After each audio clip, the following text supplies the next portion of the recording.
Buenos días para todos y para todas.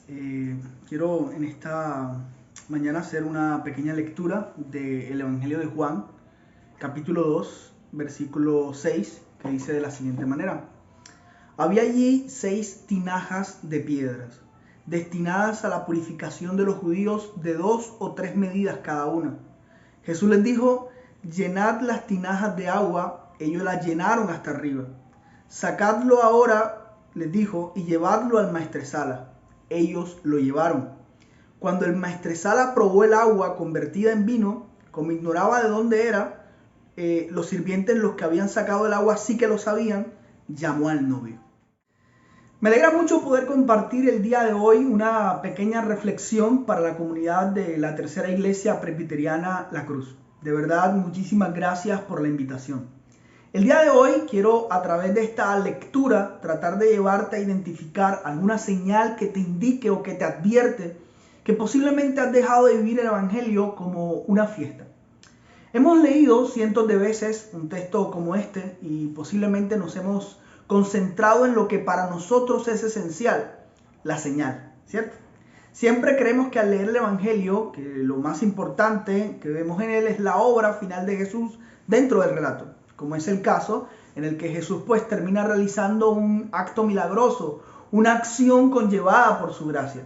Sin embargo, hay que aclarar que el texto bíblico de Juan es un relato simbólico que posiblemente nos va a llevar a comprender ciertos aspectos según el evangelista.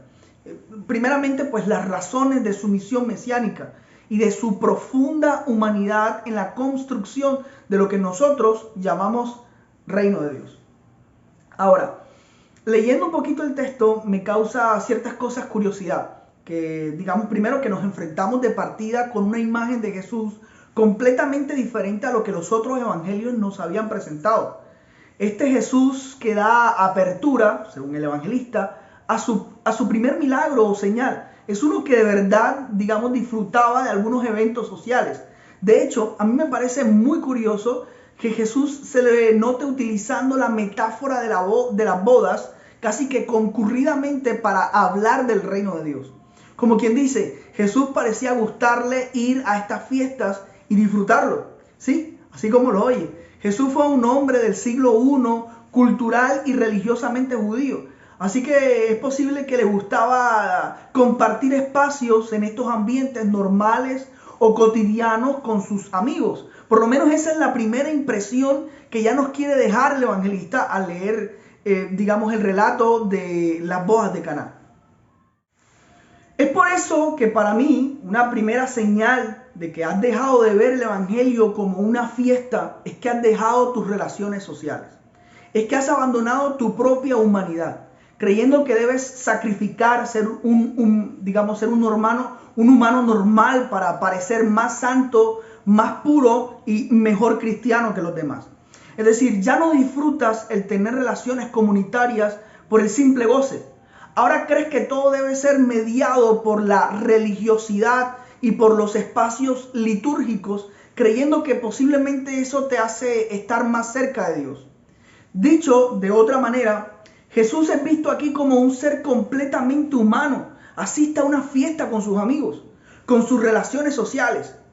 Hay una conciencia de que hay un propósito esencial en él, por lo menos el evangelista quiere hacérnoslo ver, pero eso no lo exenta de disfrutar.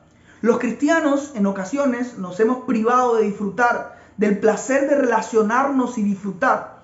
Aquí quisiera profundizar sobre esa segunda señal que noto en las personas que han dejado de ver el evangelio como una fiesta.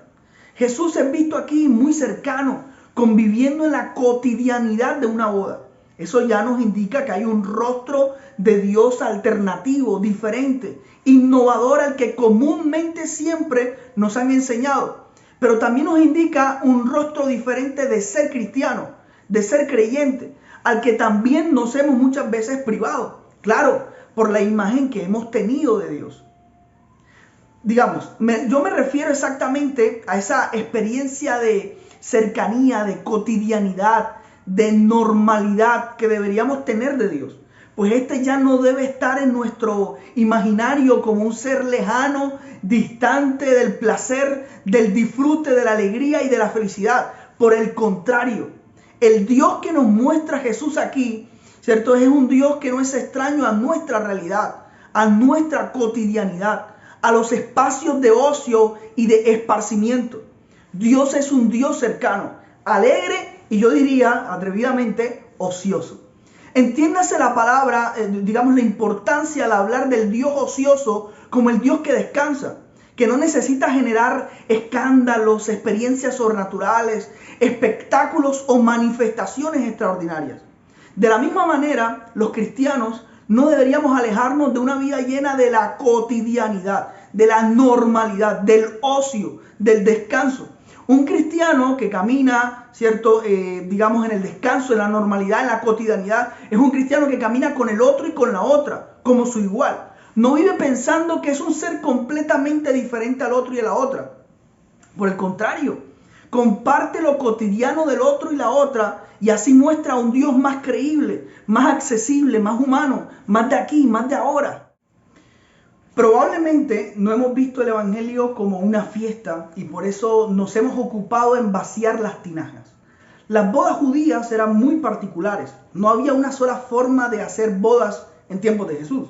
Por eso podemos escasamente caracterizarlas. Lo que sí sabemos en relación con este texto es dos cosas. Primeramente, que mínimo una boda duraba una semana y de hecho hasta un mes completo. Lo segundo es que las comidas exigían el uso de una gran cantidad de agua para realizar las frecuentes abluciones o los lavatorios rituales por la misma duración de las bodas. Así que deducimos que las tinajas vacías significaban que la boda estaba llegando a su final. Entonces, o no planificaron cuánta agua necesitarían, o simplemente la fiesta estaba tan buena que digamos que ya se habían pasado de días, o la fiesta en realidad pues ya estaba llegando a su fin. Pero esta gente quería disfrutar más de la fiesta. La iglesia en ocasiones puede ver la señal que no ve el evangelio como una fiesta cuando se ocupa más en tener la suficiente agua para separar, para señalar, para distinguir entre quienes son, entre quienes son los puros y quienes son los impuros. Digamos que ocuparse exactamente del vino, que de la alegría de quienes la asisten, la felicidad de quienes le rodean o del bienestar de quienes se sientan en su mesa. Yo estoy convencido que debemos parar.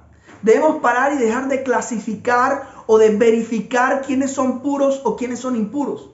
El evangelio en realidad es un banquete, es una boda, es un festín al que hemos sido invitados para representar la comunión, la comunicación y la entrega del otro y la otra. Si el evangelio ya dejó ese sentido, entonces lo que vivimos en las comunidades o en las iglesias no es el evangelio. No pueden sobrarnos los elementos de medición de la pureza de la gente, pero faltarnos la esencia de la alegría, del amor entre unos y otros. Eso entonces no es evangelio. Mis queridos amigos y amigas, Jesús vino a cambiarnos un poco las reglas del juego. Vino a decirnos que las comunidades de fe ya no necesitan agua para purificar al otro y a la otra, sino vino, sí, vino. Sí, señoras y señores, necesita el vino del goce y del placer, de la felicidad al compartir y del espacio de amor y de satisfacción por el bienestar logrado. Necesitamos cada vez más vino dentro de las iglesias para festejar, en vez de agua para medir quiénes realmente son bienvenidos y no. Así que yo los invito a que despertemos, a que abandonemos esa relación distante, frívola y muchas veces mediatizada por la búsqueda de la purificación o de la perfección y aprendamos a vivir el evangelio en la inclusión de todos como puros sin importar qué, ante la alegría, ante el goce de la compañía y el buen relacionamiento, más el amor comprometido por el otro y otra, como si esto se tratara de una gran boda. De verdad, hermanos, necesitamos más agua, necesitamos menos agua y más vino. Me gustaría que por favor me acompañaras en esta pequeña oración y dijéramos a Dios que necesitamos de verdad que pueda darnos cada vez más vino para vivir la alegría de relacionarnos unos con otros, de vivir en comunidad y menos agua, tratando de medir exactamente quiénes son puros y quiénes son muy impuros. Dios de la vida, te damos gracias en esta mañana por tu amor, misericordia y bondad. Señor, oro por cada uno de nosotros que en ocasiones hemos necesitado más el agua de las tinajas para medir a otros y saber si realmente son puros o impuros. Que el vino de la alegría y la satisfacción y el amor por compartir con el hermano, con la hermana, sin saber si es puro o impuro, sino simplemente porque es mi hermano y mi hermana. Gracias, Dios. Amén y amén. Un abrazo para todos. Muchísimas gracias por esta invitación a la Tercera Iglesia Presbiteriana de la Cruz. Y quédense aquí. Y si quieres más mensajes como este, puedes darle a la campanita por aquí y me sigues por acá. Un abrazo. Cuídate mucho.